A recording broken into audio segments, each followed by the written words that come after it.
எல்லாருக்கும் வணக்கம்.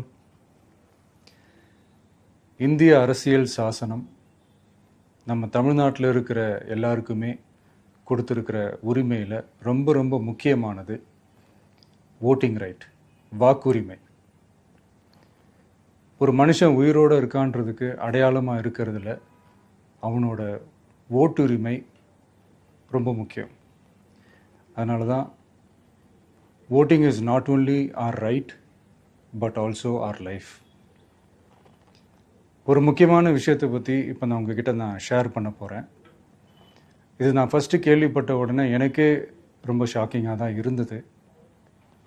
இப்போ நான் பேசிகிட்டு இருக்கிற இந்த நேரத்தில் தமிழ்நாட்டில் இருக்கிற நம்ம யாருக்குமே ஓட்டு போடுற உரிமையே இல்லைன்னு சொன்னால் நம்புவீங்களா?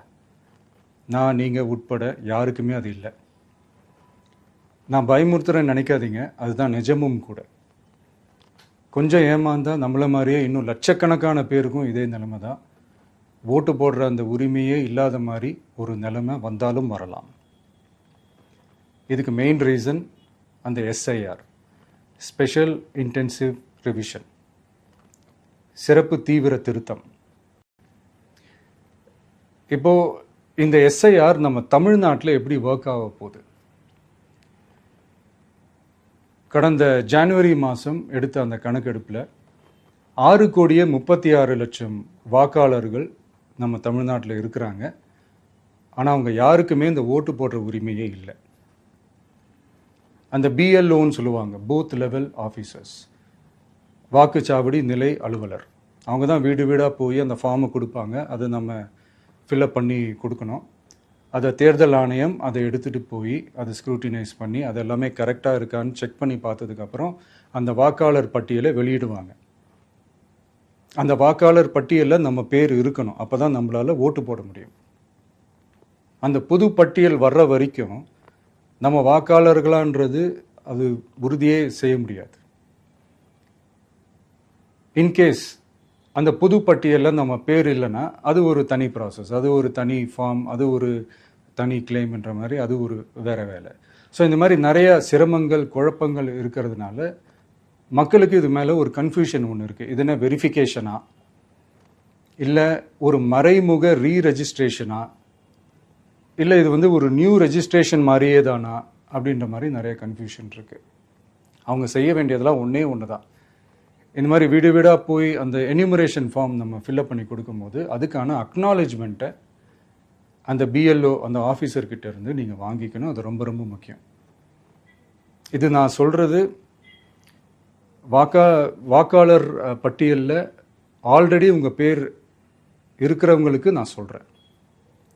இப்போ புது வாக்காளர்கள், ஃபஸ்ட் டைம் ஓட்டர்ஸ், அவங்களுக்கு ஃபார்ம் 6ன்னு ஒன்று இருக்குது. அதை நீங்கள் ஃபில்அப் பண்ணி நீங்கள் உங்கள் ஏரியாவில் இருக்கிற சம்மந்தப்பட்ட அந்த உங்கள் அலுவலகத்தில் நீங்கள் டைரெக்டாகவும் சப்மிட் பண்ணலாம், இல்லை நீங்கள் ஆன்லைன்லேயும் சப்மிட் பண்ணலாம். அப்படி ஆன்லைனில் நீங்கள் சப்மிட் பண்ணிங்கன்னா அதுக்கான ஸ்க்ரீன்ஷாட்டை எடுத்து வச்சுக்கோங்க.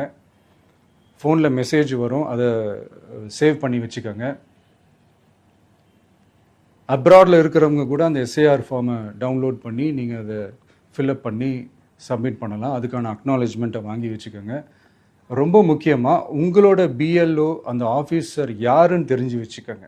இந்த தேர்தல் ஆணையம் அந்த வெப்சைட்டில் போனீங்கன்னா அந்த பர்டிகுலர் பிஎல்ஓ ஆஃபீஸரோட ஃபோன் நம்பர் கூட நீங்கள் எடுத்து வச்சுக்கலாம். இன்கேஸ் உங்களை யாரையும் ரீச் பண்ணலை இல்லை உங்களுக்கு அந்த ஃபார்ம் கிடைக்கல அப்படின்னா நீங்கள் அவரை காண்டாக்ட் பண்ணி அந்த ஃபார்மை வாங்கி நீங்கள் ஃபில்அப் பண்ணி நீங்கள் சப்மிட் பண்ணலாம். ரொம்ப முக்கியமாக அதுக்கான அக்னாலேஜ்மெண்ட்டை வாங்கி வச்சுக்கோங்க. இது எல்லாமே சரியாக செஞ்சாலும் இந்த எஸ்ஐஆர் மேலே சில டவுட்ஸ் இருக்குது. அது என்னென்னா, இந்த 6,36,00,000 வாக்காளர்களுக்கு ஒருத்தர் விடாமல் இந்த ஒரே மாதத்துக்குள்ளே எப்படி எல்லாருக்குமே அந்த ஃபார்ம் போய் ரீச் ஆகும்? ஒன்று. ரெண்டாவது, நீங்கள் வரும்போது வீட்டை பூட்டிட்டு வேலைக்கு போயிட்டு என்ன பண்ணுறது? இப்போ நீங்கள் வருவீங்கன்றதுக்காக வேலையெல்லாம் விட்டுட்டு வீட்டுக்குள்ளேயே உட்காந்துட்ருக்கணுமா? ஸோ இதில் மெயினாக பாதிக்கப்பட போகிறது உழைக்கிற மக்கள், ஏழைகள், வேலைக்கு போகிற பெண்கள். இவங்களுக்கு யார் கரெக்டான அந்த பதில் சொல்ல போகிறது? ஒரு நியாயமான எஸ்ஐஆர்னா என்ன நடக்கணும்? இப்போது இறந்து போனவங்களை மார்க் பண்ணி அதுலேருந்து டிலீட் பண்ணணும். இப்போ போலி வாக்காளர்கள் இருந்தாங்கன்னா அவங்கள மார்க் பண்ணி டிலீட் பண்ணணும். இப்போ ஆல்ரெடி ஓட்டு இருக்கிறவங்களுக்கு எதுக்கு இந்த ரெஜிஸ்ட்ரேஷன் என்ற பேரில் இவ்வளவு குழப்பங்கள் அப்படின்றது தான் எங்கள் கேள்வி. இப்போ புதுசாக வர்ற வாக்காளர்களையோ இல்லை ஓட்டு இல்லாதவங்களையோ சேர்த்தா பத்தாதா? இப்போ ரீசெண்டாக நடந்த இப்போ எலெக்ஷன் 2021, 24 எப்படி எல்லாருமே ஓட்டு போட்டோம்? அதில் ஓட்டு போட்டவங்க கூட இப்போ புதுசாக ரெஜிஸ்டர் பண்ணணும்னா அது ஏன் அந்த கன்ஃபியூஷன் அப்படின்றதான் நாங்கள் கேட்குறோம். அதனால தான் நாங்கள் எஸ்ஐஆரை எதிர்க்கிறோம். இப்போ புதுசாக சில கம்ப்ளைண்ட்ஸ்லாம் வர ஆரம்பிக்குது. அது என்னன்னா முக்கியமாக நம்மளுடைய டிவிகே தோழர்களுக்கு அந்த ஃபார்ம் கிடைக்க மாட்டேங்குது, கொடுக்க மாட்டேன்றாங்க அப்படின்ற சில கம்ப்ளைண்ட்ஸ். இது யார் பண்ணுறாங்க அப்படின்றது நான் தான் சொல்லி தெரிய வேணும்னு ஒன்றும் அவசியம் இல்லை உங்களுக்கு. இப்போ இருக்கிற ஆட்சியாளர்கள் அவங்களுக்கு கைப்பாவையாக இருக்கக்கூடிய சில பேர் இதை செய்ய ஸ்டார்ட் பண்ணியிருக்கிறாங்க.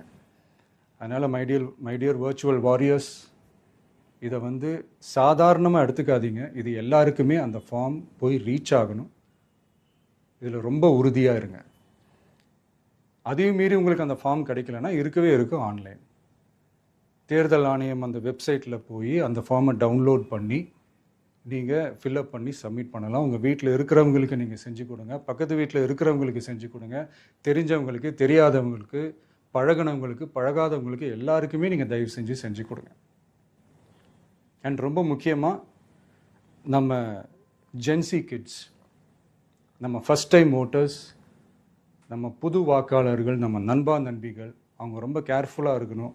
நான் ஆல்ரெடி சொன்ன மாதிரி உங்களுக்கான ஃபார்ம், அந்த ஃபார்ம் நம்பர் 6, அதை கரெக்டான டீட்டெயில்ஸோட கரெக்டான உங்கள் டாக்குமெண்ட்ஸை வச்சு அதை சப்மிட் பண்ணுங்கள். ஏன்னா வரப்போகிற தேர்தலில் நீங்கள் தான், அந்த ஜென்சி வாக்காளர்கள் தான் மிக முக்கியமான ஒரு ஃபோர்ஸ் அப்படின்றது எல்லாருக்குமே தெரிஞ்ச ஒரு விஷயம். அதனால் உங்களை டிஸ்டர்ப் பண்ணுறதுக்கு, உங்கள் பேரை அதில் இன்க்ளூட் பண்ணாமல் செய்கிறதுக்கு என்னென்ன வேலைகள் செய்யணுமோ, என்னென்ன தில்லுமுள்ளு வேலைகள் செய்யணுமோ எல்லாமே அவங்க செய்வாங்க.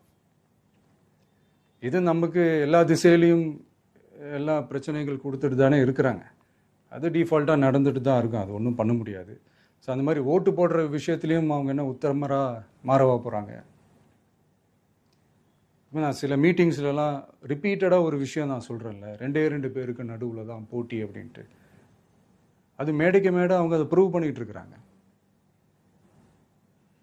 அதனால் தோழர்களே, வரப்போகிற தேர்தலில் நம்ம யாருன்னு காட்டணும், நம்ம பலம் என்னன்னு காட்டணும்.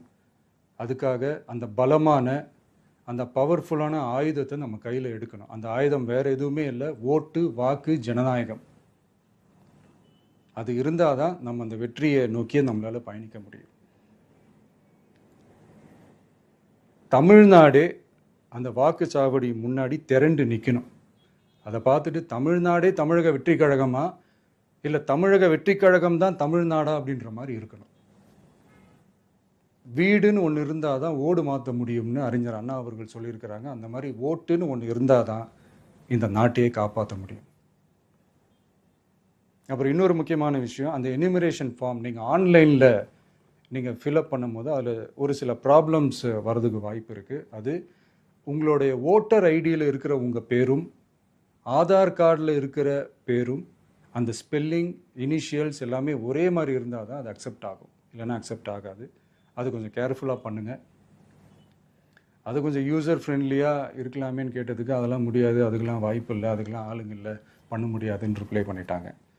ஸோ அதனால் மைடியர் டிவிகே தோழர்களே, மைடியர் ஜென்சி படை பலமே, உஷாராக இருங்க, கான்ஃபிடென்ட்டாக இருங்க, நல்லதே நடக்கும், வெற்றி நிச்சயம். மீண்டும் சந்திக்கும் வரை நன்றி, வணக்கம்.